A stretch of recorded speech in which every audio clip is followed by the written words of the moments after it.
You could fix Minecraft with an update that adds one block. A block so simple, I know it can't be fully original, but I've never seen it done quite like the item I'm gonna show today. Now, Minecraft is a game with many problems, none of which are more glaring to me than having to deal with the end dimension, which is simply not designed to work in multiplayer. This loot that every player needs in the late game is scattered between patches of Minecraft's deadliest obstacle, becoming more and more distant after every raid, because you can only access it through the tightest bottleneck in the game. You have to enter one of 100 portals, spawn at exactly the coordinates 149.0 in the end, and begin the raiding journey from the same place every single time. More tedious and dull the further you have to go. Eventually your players call for a plugin to get the drops early on, or an occasional end dimension reset, or a digital shop so you can skip the travel time entirely. This isn't very convenient and it's not good game design. The problem should be solvable in vanilla and without depending on bugs. I'm looking at you, Piston Portal Glitch, and Shulker Dupers. We shouldn't have to depend on you either. Also, I should be clear that the problem we have here is not that rare items are difficult to collect or that the glide through the void is boring. No, the main problem here is the imbalance. It isn't a coincidence that the easiest way to reach end cities is an item exclusive to end cities. The reward for finding your first is that all the others are easier, until they're not. As you keep chipping away at the end, using Elytra goes from a suggestion to an absolute necessity to a more exhaustive challenge than bridging to your first city was, which is not that bad for short-term single-player worlds, but for ambitious projects or on servers where everyone suffers from anyone's raids, it's horrible. Every Elytra taken from the deck means less for the collective. You ever log onto an SMP where people have played for months? Have fun getting Elytra without just asking for it. So how do we fix this, along with quite a few smaller problems, while adding uses to some of Minecraft's coolest unused features, all with one item? Well, I'm so glad I asked. It all begins with a story about diamonds. Imagine you've been digging, tunneling, and exploring, and suddenly, oh yeah, after hours of mining, you finally have enough diamonds to complete your full set of armor and tools, and you even have diamonds to spare. The question is, are those extra diamonds even useful? Place your bets now. The answer is, yeah, of course. And not just because you may need repairs and backup sets and pickaxes with unique enchantments. No, you'll need them for an enchanting table, because just like iron, diamonds don't just exist to be a next tier gear, they are a resource. How about we celebrate with some music and trail fireworks? Oh, those will need diamonds too. Want to decorate your armor? Diamonds. Want more netherite? More diamonds. Every day your ore chest fills with diamonds, you are getting richer and richer. Crazy, I know. Hey, speaking of netherite, what is it used for after you make armor and tools? Nothing. It's used for nothing. But seriously, you're never gonna use it to repair netherite gear. That's never worth it. I guess it's not bad to have a couple backups, but then what? As your ore chest fills with netherite, are you really getting richer? Maybe, but not as rich as diamonds would have made you. So how can diamonds still be more valuable than netherite? Because netherite really is just a higher tier gear, which is really a shame because aside from gear, netherite does have one other use. I'll give you a chance to guess if you think you know.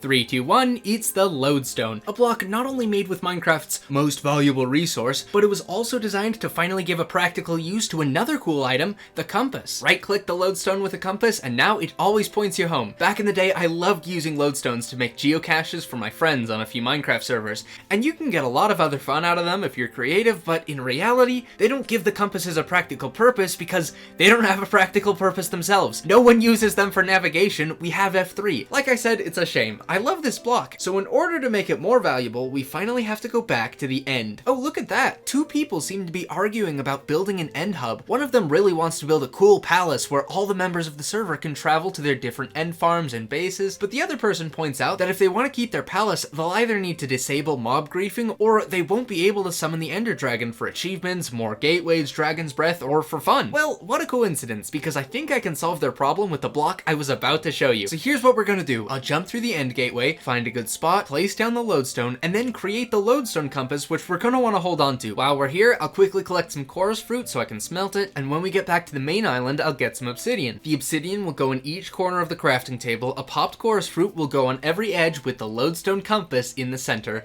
Ladies and gentlemen, behold the Ender Relay, a blast-proof, dragon-proof block which does nothing on its own, but when powered with an end crystal, the block lights up, it draws an invisible link to the lodestone, so when you click it, bam! No matter the distance, you warp all the way to the lodestone. Now, I already know the biggest criticism this will get. Warp mechanics shouldn't be in vanilla. This fundamentally changes the game meta in ways vanilla players won't want. Well, you'll be glad to know that this block is actually the final piece of the trinity of intentional game design. Beds will work in the overworld where the sun exists and explode in the nether and end. Anchors explode in the overworld and end, and ender relays explode in the overworld and nether. And there's a very good reason for that. Ever wonder why the dimension whose entire theme is quirky teleportiness is also the dimension with the biggest transportation problem? Hello? The only good way off the center island are gateways that do not carry you very far, and ender pearls usually make these gaps, but less often than you'd like. The end is already the dimension with the most traveling handicaps, and it's not like it's the dimension where people will be spending most of their time or where they'll be living. Warping doesn't get you between important structures or quarries or trading stations or biomes the same way it would in the other dimensions. No, as it stands right now, the end is a looting dimension, and its features are copy-pasted endlessly. But hey, maybe it would incentivize players to build in the teleporty dimension to take advantage of its teleporty features. Not to mention, if you've ever played on a lower quality server, Java's ability to load chunks really caps the speed at which you can travel with Elytra anyway, so I say for the end and the end only, let the people warp. Imagine finally getting to continue your end raiding journey where the previous one left off. Imagine entering the portal and clicking the relay, which is automatically refueled by a hopper, and teleporting to the server's end hub where you could branch out to a network of other locations. Maybe you just have a warp directly to the Enderman farm, or maybe you put all the relays right by the entrance platform. You could connect them back and forth, or have it send you to an end gateway so the return trip doesn't cost anything. There's a decent bit of logistics and cost efficiency to consider. Also, if you mine the Ender relay without Silk Touch, only the lodestone compass will drop. I wanted to give people an opportunity to reuse the compass or check its directions without losing the ability to collect the relay directly, which you can with Silk Touch. So now it's time to address some questions and criticisms I predicted you might have. Couldn't people easily sabotage an end relay and replace it with one that teleports you into the void or something? Sure, but you can already sabotage every kind of portal and spawn block in Minecraft, but unlike those, the Ender relay actually has a neat bypass. You can hold on to it either in your Ender chest or your inventory until the moment you actually need to use it. Although I'm sure you could make a lot of fun lifesteal videos with some Ender relay chicanery. Imagine you're being chased by 10 people and then you just turn around, place the relay, and make the fastest escape possible, destroying the lodestone behind you just for good measure. It's like a more reliable stasis chamber. What happens if you use a lodestone compass from other dimensions? The crafting table explodes. Nah, I'm kidding, you just wouldn't be able to craft it. What happens if the lodestone is obstructed, and what counts as obstructed? The valid locations for a lodestone would be the same as for a respawn anchor, and if it's obstructed, it'll just tell you. And yes, for my prison community audience, you would totally be able to use the squilly glitch. Abuse that as you may. Think this could make cool escape room puzzles? Oh yes, I think these could get very mentally elaborate. Aside from all the practical benefits, I just think this block is really fun, and a wide range of communities could get something out of it. Mojang, I know you don't use a lot of fan suggestions, but please, consider the end relay. Make whatever tweaks you want, I just think it would seriously help making survival multiplayer worth it again.